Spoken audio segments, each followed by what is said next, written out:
This is NC Spin, an unrehearsed discussion on issues of interest to North Carolinians. Now, here is your moderator, Tom Campbell. Welcome. You've heard and read the spin the media and the politicians have put on the issues of the day. To get the correct spin on what's going on in North Carolina, let's introduce you to our panel of experts. They include the recently returned from her honeymoon, Connie Wilson, John Hood from the John Locke Foundation, Chris Fitzsimon from NC Policy Watch, and former House Speaker Josephus Mavretic. This week we're going to talk about the lawsuit the Federal Justice Department has initiated over our voter ID laws. We're going to talk about the beginning of enrollments for health insurance exchanges under Obamacare. And we've got an interesting discussion over who's funding the many support groups springing up in our state. Let's get started. The U.S. Attorney General Eric Holder announced this week that he'll sue the state of North Carolina because he sees them as discriminatory. In June, the U.S. Supreme Court ruled North Carolina and other southern states did not have to get Justice Department pre-clearance before changing voting laws, so our legislators passed what some consider the most sweeping laws and changes enacted in the country. John, this lawsuit has some very interesting ramifications, none more so than which side Attorney General Roy Cooper is going to take in this action. Now, he publicly opposed these laws, but he said this week he and his department will defend the state of North Carolina. How hard is that going to be? Well, it's impossible, really, to square the two roles, but let me just say a word of defense. He is an elected Democratic politician who is the Attorney General, who also has to defend what right now is a Republican governor and Republican legislature does. To expect the Attorney General to say nothing about anything controversial is unrealistic. To expect the Speaker of the House, the Senate leader, the governor to trust their attorney who has loudly said they're wrong is also unrealistic. So this situation, which is very difficult and led the governor and the legislative leaders to hire their own attorneys, is really the creation of our system. It's not the fault of the individuals, in my opinion. Chris, we're lawyered up here. I mean, the governor's hired a lawyer, the legislature's hired a lawyer, we've got the Attorney General. Are these folks going to be able to work together to defend this case? Well, I actually think so, and I think that it is a very unusual situation, although I do think the Attorney General has made it clear on other issues that he defended the state's redistricting plan. Other people hired counsel, but I think he has shown that he can do this. It does make it more difficult since he's all but announced that he's going to run for governor. But I think we'll see this play out. I don't think the state, I don't think the law, which I think will be an interesting case, putting that aside for a second, I don't think it'll want for effective legal representation. Let's put it that way. Joe, earlier this week, John wrote a column in which he said that this whole thing was politically motivated, that the soundness of it, the lawsuit, the soundness of it was not there, but that Eric Holder is doing this for political reasons. Dovetailing on what Chris just said, Roy Cooper told the Burke County Democratic Women this week that he was going to be on the ballot in 2016, but he would not be running for Attorney General, all but announcing he's running for governor. What does that political aspect of this case take on? Well, I think it makes it very difficult for Attorney General Cooper. The thing that intrigues me about it is that I think it's a lose-lose situation for him. The governor of the assembly hires attorneys to look over his shoulder. I think they're willing to let him be the lead attorney. How can he win? If he wins the lawsuit, he alienates his base. If he loses the lawsuit, it's a clear re-election campaign issue or election campaign issue. There's no way out for him on this one. Connie, the governor said this whole thing was just baseless. The Speaker and the President pro tem have agreed. What's the basis on which Eric Holder and the Justice Department think they're going to win this? Voter ID is the law in many states in this country. If that's the main thing they're hanging on to here. That's actually a very good question, because so much of what's in the bill is actually what's going on in the rest of the country. North Carolina would be in line with many other states with what's already going on. And this is the same group that did the redistricting and did such a great job and withstood all the court challenges. So I think that Eric Holder's going to have a hard time. It's going to be in the paper a lot. What it's going to do is help keep the Democrat base out there that does not like the law, and they want to keep those people engaged. They will continue to be engaged because this will continue to fan the flames. John, some people are speculating that what the plaintiffs were trying to do here is just hold up the implementation of the law. Now, it's not supposed to go into effect until 2016, but is this lawsuit going to delay that from happening? Well, portions of it go into place earlier than 2016. Yes, that's true. The voter ID requirement is in 2016. I think it's possible that there's a hope for some kind of short-term victory in the trial court to delay something. I doubt it, though. If you notice, there are other litigation that Holder initiated against voter ID that really was timely because it was right, months before the election. It succeeded in pushing some requirements until after the election. It's not going to, I think, win ultimately, but the argument was there isn't enough time for people to adjust to a new provision. You can't make that argument about North Carolina's law because it is years in the future. So I actually talked to attorneys who are both conservative and non-conservative, and to a person, they thought that the chances of victory by the Justice Department was very low. Respond to that, Chris. I've heard the same. I've heard both sides of this. Well, I think it's a long shot, but that doesn't mean it's not worth doing when you consider, for example, that North Carolina had one of the lowest. Costs a lot of money. Well, let's stop for a second. North Carolina had one of the lowest voter participation rates in the country for 50, 60, 75 years. Then in 98, 2000, 2002, the General Assembly made a lot of voting changes. Now we moved up to the top 10 percentage of people who show up to vote. Now the General Assembly comes in, and this is not just about voter ID. I've said many times, a 49-page bill, 46 pages have nothing to do with voter ID. It's early voting. It's how long people can vote. It's same-day registration. It's a lot of other things. And it is true that African Americans participate in the things that are being affected more than white voters who participate more in absentee ballots. And guess what? Absentee ballots are not affected. There's a lot of yes, they are. Not nearly as dramatically. Tightened absentee ballot rules. It's still in the bill much easier to vote with it without you don't have to have a photo ID to get an absentee ballot. You have to have other information. Right, but not a photo ID. That's the whole point. I'm in favor of putting a photo ID. But my point is they're treating absentee ballots differently because they're used by Republicans. So one final point to say that it's asked, is this political? Of course it's political. Republicans don't want people to vote who don't support them. That's what the whole bill's about. Now that may not be unconstitutional, but it's sure political, and I don't think it's in our best interest. No question about it. I would carry this one step further from Connie's comments. It's not just several other states that have voter IDs. When I first started looking at this months ago, Mexico has an absolute requirement that you have to have a voter ID. So people coming up here from Mexico are not only used to it, but know exactly what the ID has to have. Brazil is the same way. France is the same way. So it's not just that there's a few states that support voter ID. Well, now, wait a minute. France has a... Absolutely. I'm starting to change my mind. Absolutely. I don't think we should do anything that France does. Yeah. On the other hand, France and Mexico didn't have Jim Crow laws and poll taxes, and people didn't literally have to protest in the streets to have the right to vote. We have a much different history than a lot of these countries. Brazil did. And they have as strict a voter ID requirements. As a matter of fact, in Brazil, if I remember correctly, you are required to vote. Well, we're going to be following this. Vote in Australia. We're going to be following this lawsuit as it proceeds through, and no doubt we'll be talking about it again. You can watch NC Spin anytime you want. Just go to our website, ncspin.com.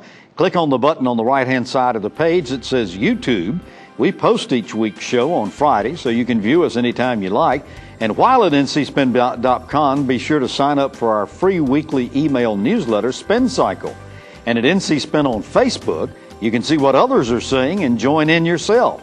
If you choose, you can follow us on Twitter at NC Spin Tweets. A lot of ways to keep the conversation going. ncspin.com, NC Spin on Facebook, NC Spin on Twitter at NC Spin Tweets, and Spin Cycle. We look forward to seeing you. When we come back after these messages, we're going to talk about the enrollment for Obamacare. People always ask us, don't you get tired of driving to the coast every day? We have never said yes. We enjoy bringing the fresh fish to those that don't have time to drive to the coast. The relationships that we have with fishermen in eastern North Carolina are more than business to us. It's more like family. They depend on us and we depend on them. We are proud to work with North Carolina fishermen to bring fresh fish from our dock to your table.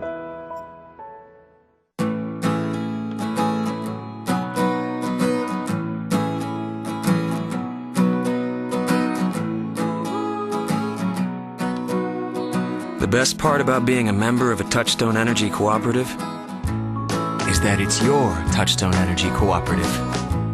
Learn more about the power of your co-op membership at togetherwesave.com. North Carolina's Touchstone Energy Cooperatives, looking out for you. We now return to NC Span.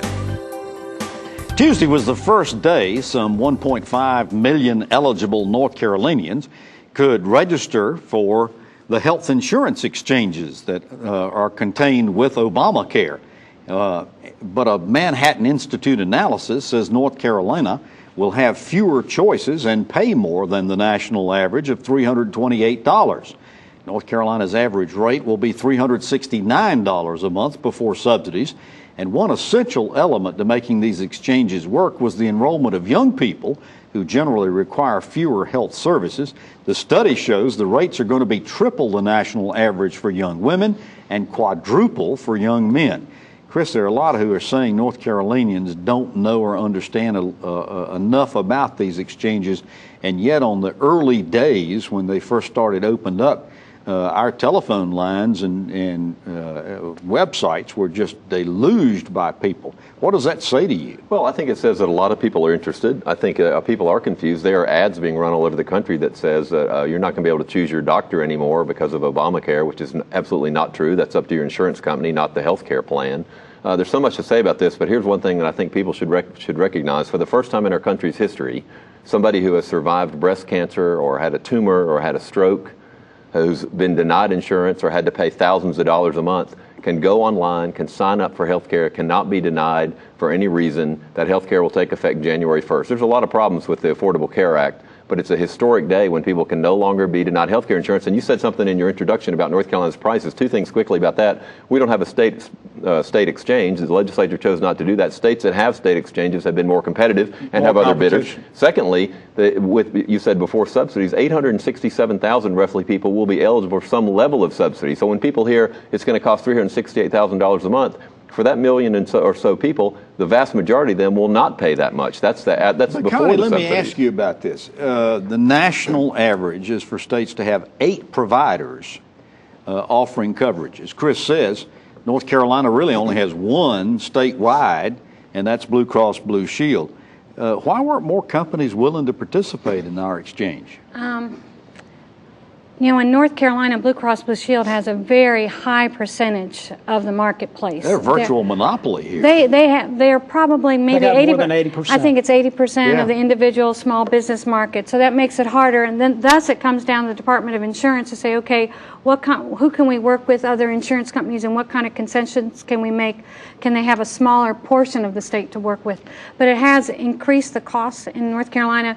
My husband, his HSA account premium is going to go up 250%. He has a higher deductible.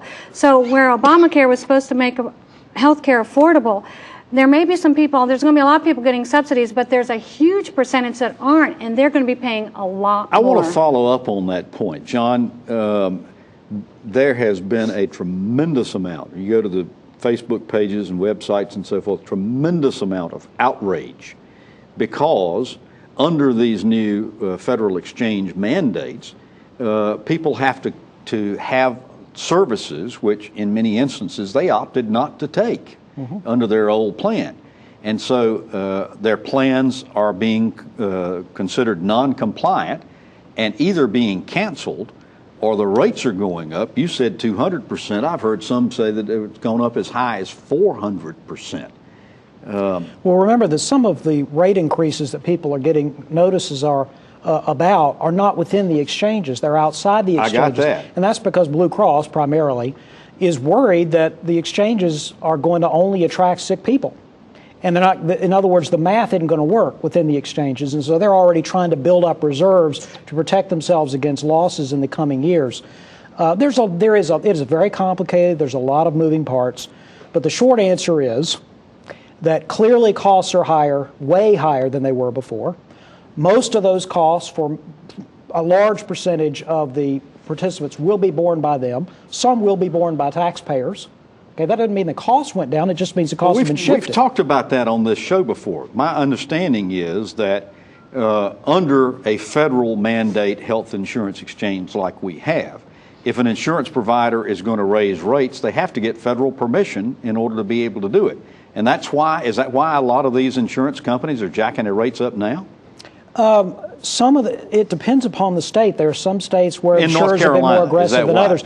Connie's right. In North Carolina, I don't think the state exchange is the key issue in North Carolina. The key issue is Blue Cross already had more than 80% of the individual and small group market. Other insurers that had already lost out for a variety of reasons saw very little reward and lots of risk in even trying to compete in North Carolina. Joe, you're it's the a serious father. problem. You're the father of one of these young adults that Obamacare says they're going to have to attract in order to make this thing pay out.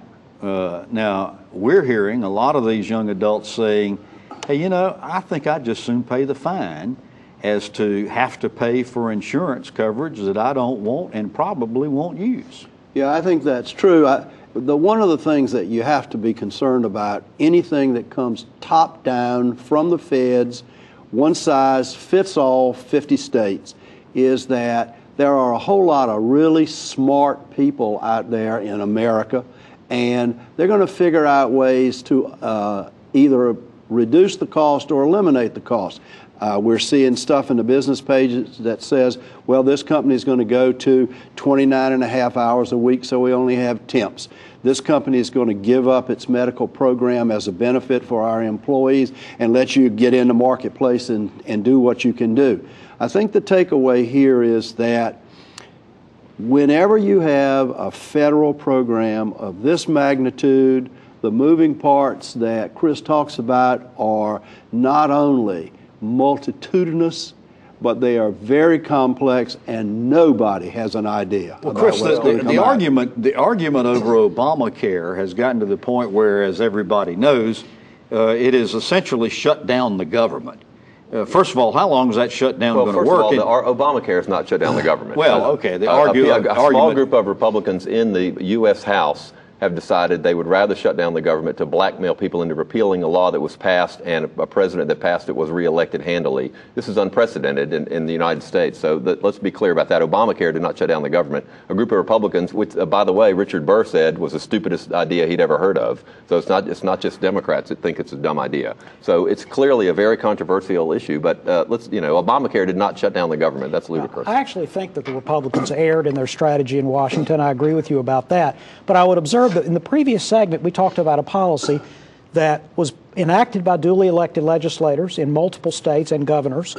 Those legislators and governors in other states have been reelected. The Supreme Court has said it's constitutional, voter ID, and the Democrats won't stop trying to kill it. But it's the same thing. No, it's not the same thing. The same thing. Well, the difference is that voter ID is popular and Obamacare isn't. The same thing would be if a group of Democrats said we're going to shut down the government unless voter ID is repealed in all the states that have it. I'm not disagreeing with you that the shutdown is the problem. It's apples and oranges. No, it isn't, because Eric Holder's decided that the democratically elected state governments that have been reelected with a popular bill that has already been approved by the Supreme Court should be struck down. It's the same kind of thinking. No, he's using the system. He's not shutting down the system. He's going to the courts just like the Republicans went to the courts for Obamacare. They've already been to the courts before. Not for all They've already done that. Wait a minute. I think that we're not going to get to October 17th, and we are going to be paying our debt payment. And I don't think that the Republicans in the House are going to be able to win. Because back in the 90s, when I was part of the Republican leadership in the State House, we left without a budget. I remember. And we thought we were right, and we had all the issues on our side. And after a few weeks of getting our butts kicked in the press, we came back and we passed a budget. So we're going to have some butt kicking going on until we get this solved. That's After these right. messages, we're going to talk about who's funding who. NC Spin will return after these messages. Are you a woman who invests a lot of time and energy in your family and career? Wouldn't you love a day just for you? Join us Friday, October 18th at the beautiful Raffaldini Vineyards and Winery for the FabU Academy Fall Women's Retreat. For registration and more details, visit 40plusandfab.com/retreat.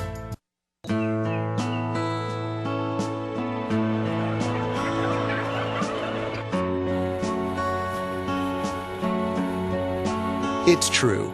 Farming is different than it was 50 years ago. We know consumers have questions about how our food is grown today.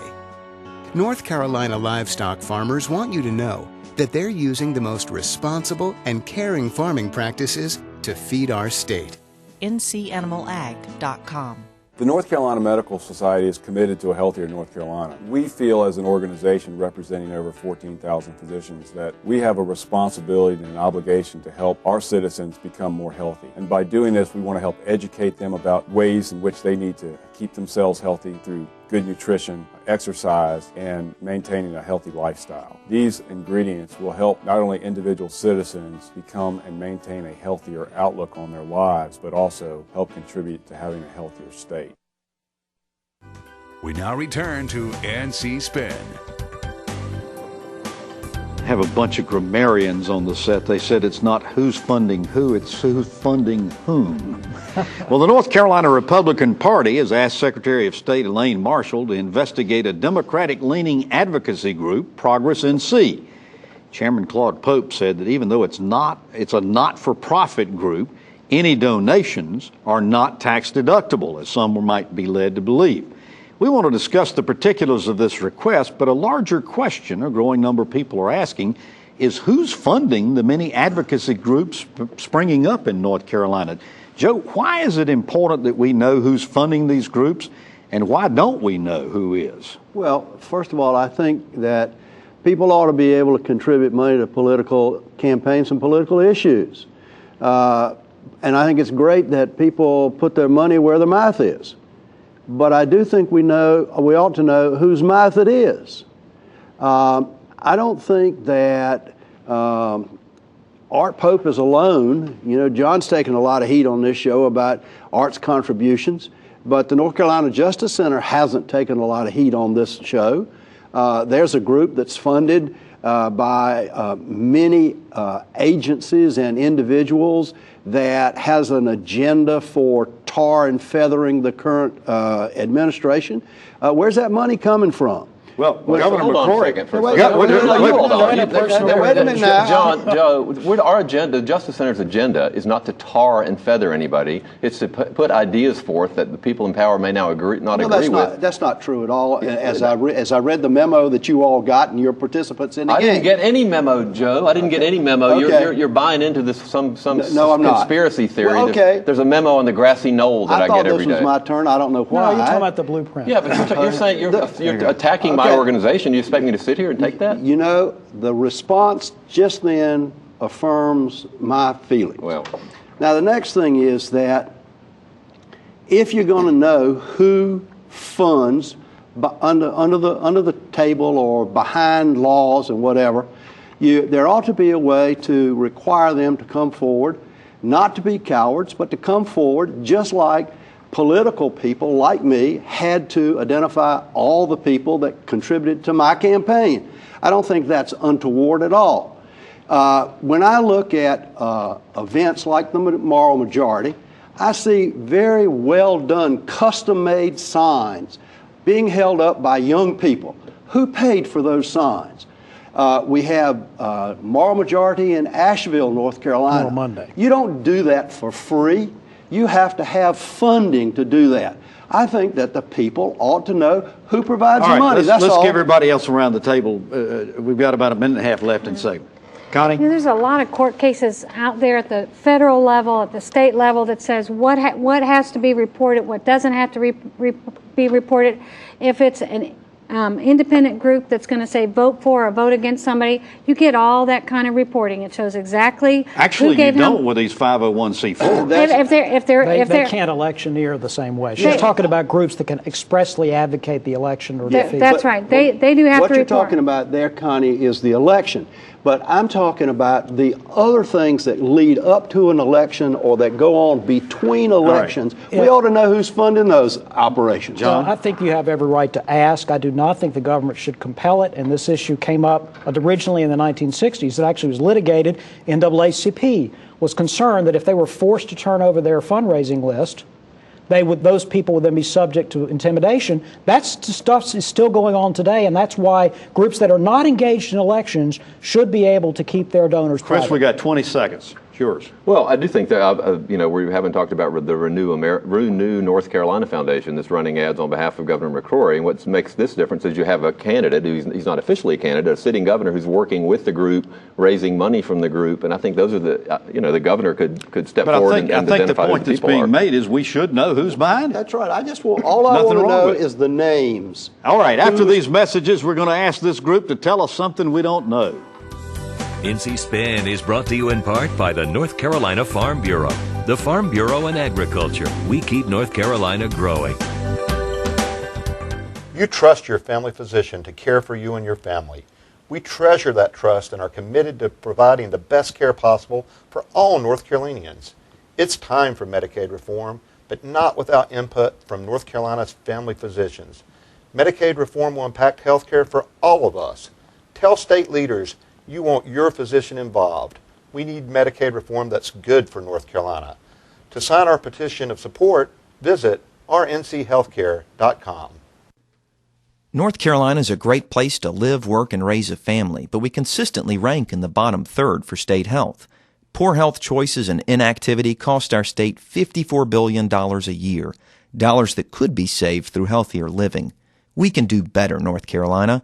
That's why NC Spin is working with health and community organizations to launch a Healthier NC, an education campaign and challenge to live healthier lives. Join us at ahealthierNC.com. Our favorite part of the show is to ask the panel to tell us something we don't know. John Hood, we'll start with you. Tom, there are 49 referenda on local ballots across the state this year on a municipal election day. Believe it or not, more than half of them have to do with alcohol in one form or the other. I would give you a sober assessment of each one of them, but I don't think we have time. Connie, tell us something we don't know. In the next couple of weeks, you'll start seeing legislative research study commissions being appointed, and that will give the public a very good idea of some of the big issues that we'll be dealing with next short session. Joe, tell us something we don't know.